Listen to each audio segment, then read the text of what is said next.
Very warm welcome to all our viewers and welcome to a new edition of Africa Today, our program bringing you all the latest news and developments inside the African continent. Of course, today we have a lot in store for you, so let's start straight away with some of the news making the headlines, and we move to Libya, where the third Libyan constitutional track meeting has kicked off on Tuesday in the Red Sea resort city of Hurghada. The meeting is attended by delegations from Libya's parliament under the auspices of the UN and the head of the High Election Authority. The meeting will tackle the process of holding a constitutional referendum on the Libyan Charter. Head of the National Libyan Committee said in the opening of the meeting that the Libyan party should invest in the current positive atmosphere after choosing an executive power to complete the transitional period. The gathering was attended by new UN envoy to Libya, Jan Kobec, who thanked the Egyptian government for supporting the political solution to the Libyan crisis. Now moving further south to South Africa, where health officials said they are pausing the country's rollout of AstraZeneca's coronavirus vaccine after a study showed that it offered reduced protection from the COVID-19 variant, which was first identified there. During a briefing, South Africa's Minister of Health said that the hold will be temporary while scientists figure out how to most effectively deploy the AstraZeneca vaccine. We have the details.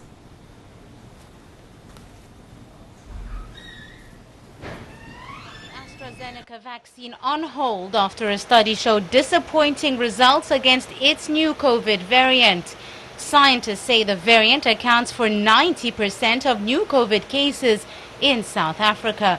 The trial, involving some 2,000 people, found that the vaccine offered minimal protection against mild and moderate cases. However, experts are hopeful that the vaccine will still be effective at preventing severe infections. South Africa has recorded almost 1.5 million COVID cases and more than 46,000 deaths since the pandemic began, a higher toll than any other country on the continent. The country has received 1 million doses of the Oxford AstraZeneca jab and was preparing to start vaccinating people. On Monday, the World Health Organization warned against jumping to conclusions about efficacy of COVID vaccines. Meanwhile, the South African trial chief investigator said it showed that unfortunately the AstraZeneca vaccine did not work against mild illness. He added that there was still some hope that the AstraZeneca vaccine might well perform in a different age group demographic. On another note, though, ministers in the UK have sought to reassure the public over the effectiveness of the Oxford AstraZeneca vaccine with the British COVID variant.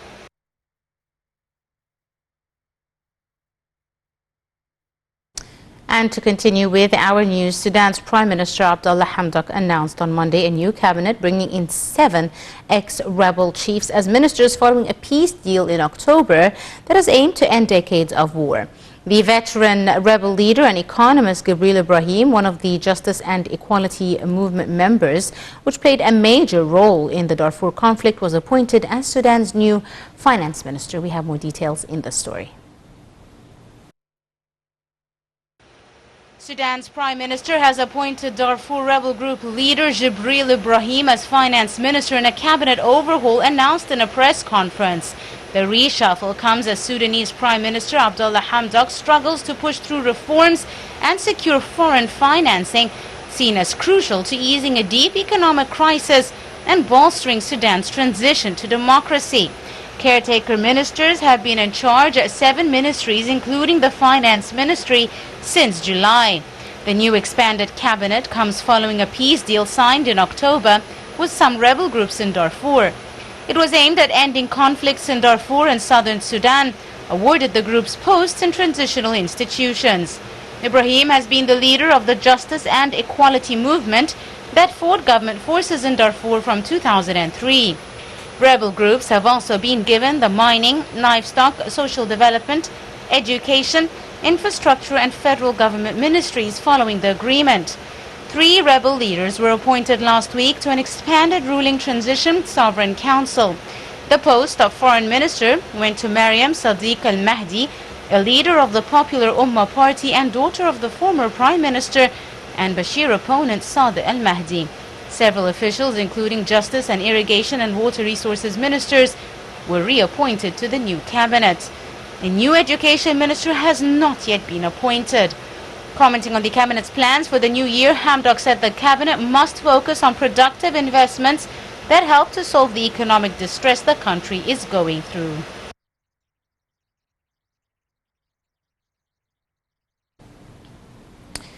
African Union leaders held a two-day summit this week as the continent grappled with a wide range of issues, including a rise in coronavirus infections, border disputes and displacement due to fighting. At this year's virtual summit, Felix Tshisekedi, the president of the DRC, took over the rotating AU chairmanship from the South African president. We have more details in this report.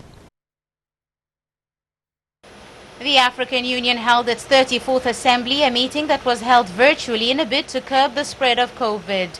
The summit, which took place on Saturday and Sunday, included announcements about the AU's foreign policy stances and actions on several issues, including Libya's peace process, selection of new leaders, and most importantly, coronavirus. The assembly saw the re-election of Moussa Faki, Chad's former prime minister, as the chairperson of the AU Commission for a new four-year term. On the same day of his re-election, Faki welcomed the election of a transitional government in Libya by the UN-backed Libyan Political Dialogue Front. A lengthy statement was issued during the summit about the coronavirus, stressing the AU's commitment to strengthen the collective response to the crisis, marshalling resources for the benefit of all and striving to ensure that no country is left behind. The new AU chairperson, DRC's President Felix Tshisekedi, said the Pan-African organization will consolidate its initiatives in the fight against the virus and the prevention of other diseases.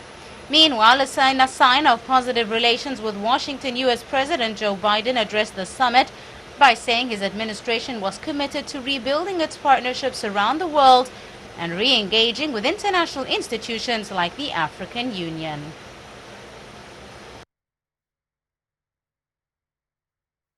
Welcome back, ladies and gentlemen. We're now delighted to be joined over the telephone by our guest, Dr. Raouf Ghaffar. It's a very good afternoon to you, sir.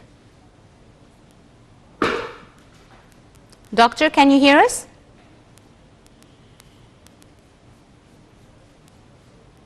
Dr. Raouf, are you with us on the line, sir? Hello. Yes, a very good afternoon to you, Dr. Raouf. Thank you, my dear. Thank you so much for joining us, sir. Now, we've seen the AU summit that was held this week was dominated by several issues of concern, ranging from the Libyan crisis to, of course, the talk of the hour, which is securing COVID vaccinations for all the African countries, plus other issues related to the Central African Republic violence, as well as the latest developments in the region. What are your thoughts on the AU summit, and how do you see the issues that were discussed on the agenda? Well, the issues about Africa, well, I hope will stop, but they are continuing, unfortunately, one after the other, one challenge after the other.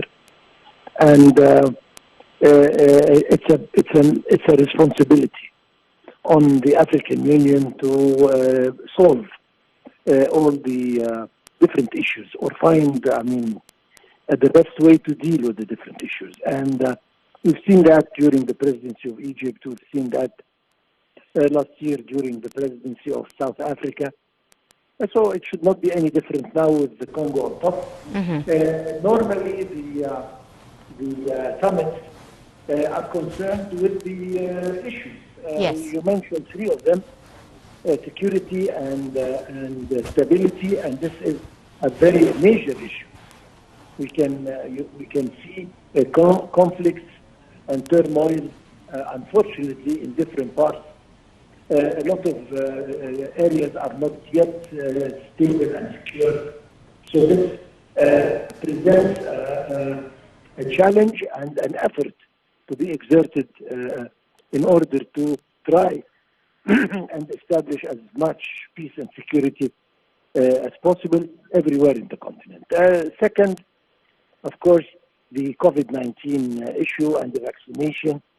We know one of the challenges is that most of the industrialized and rich countries are monopolizing the vaccine for themselves, and they are buying big quantities of them, leaving just a very minimal quantity for places like Africa. And this represents, again, a major challenge in order to secure as much as possible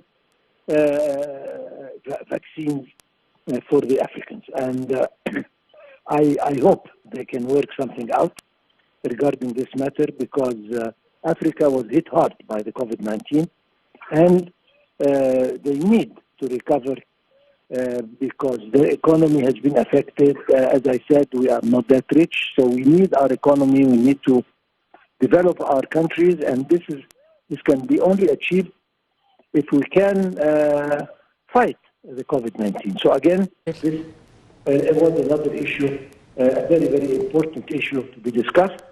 Of course, we can add to them a long list of issues, but I will mention two of them. As you rightly said in your introduction, the Libyan issue is again one of the things that has a concern to all the African states. We have the situation with the in Ethiopia, with the Tigray from one side, with Sudan from the other, with the Renaissance Dam from the third. So I mean, the continent, unfortunately, is full of challenges and full of crises. And although the presidents have all the goodwill to help solve the problems, but it needs a lot of work. Yes. And we wish the president and the country of Congo, Democratic Republic of Congo, to do a good job as an extension to the last 2 years. Indeed. Speaking about, of course, the summit saw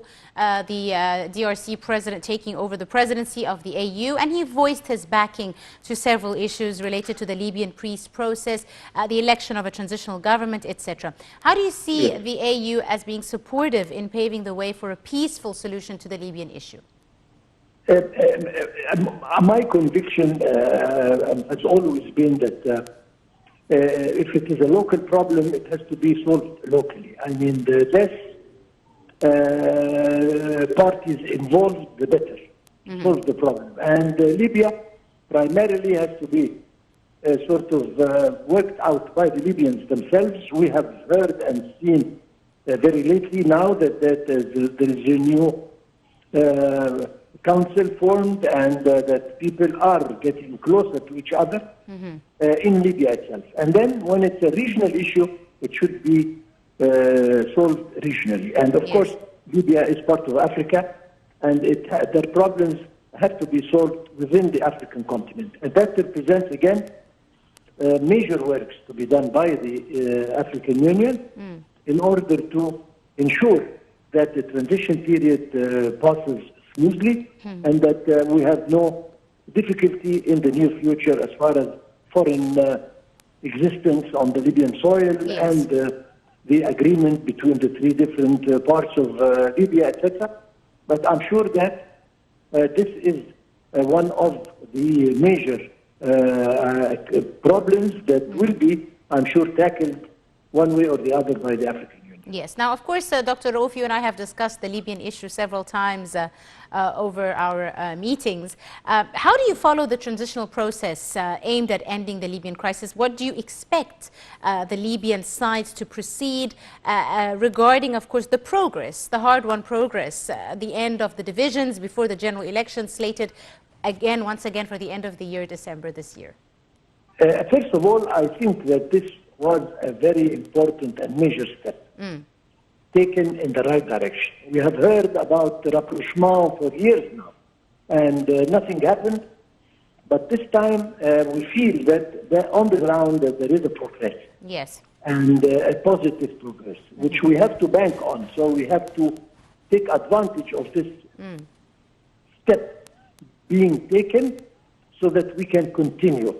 There are some difficulties, and we will expect some more difficulties, particularly related to the foreign existence of on the Libyan soil, which should not take place. This is one thing that the Libyans themselves have to agree on, not having an external power or an external existence on their soil. Next to that, I hope that if everything goes well, by the end of the year, the elections will take place, and then hopefully we can see the new Libya stable, secure, and hopefully these steps will lead to a very lucrative future for the Libyan people, Yes. which are the main concern to us. Absolutely. After a long battle, really, with uncertainty for the Libyan people. Absolutely, absolutely. Yes. Right. I'm afraid Absolutely. that's all the time we have for this afternoon. Dr. Raouf Ghaffar, our political analyst, thank you so much, sir, for joining us this afternoon and for your insight. And with this, ladies and gentlemen, we wrap up today's edition of Africa Today. My name is Angie Meher. Many thanks for watching.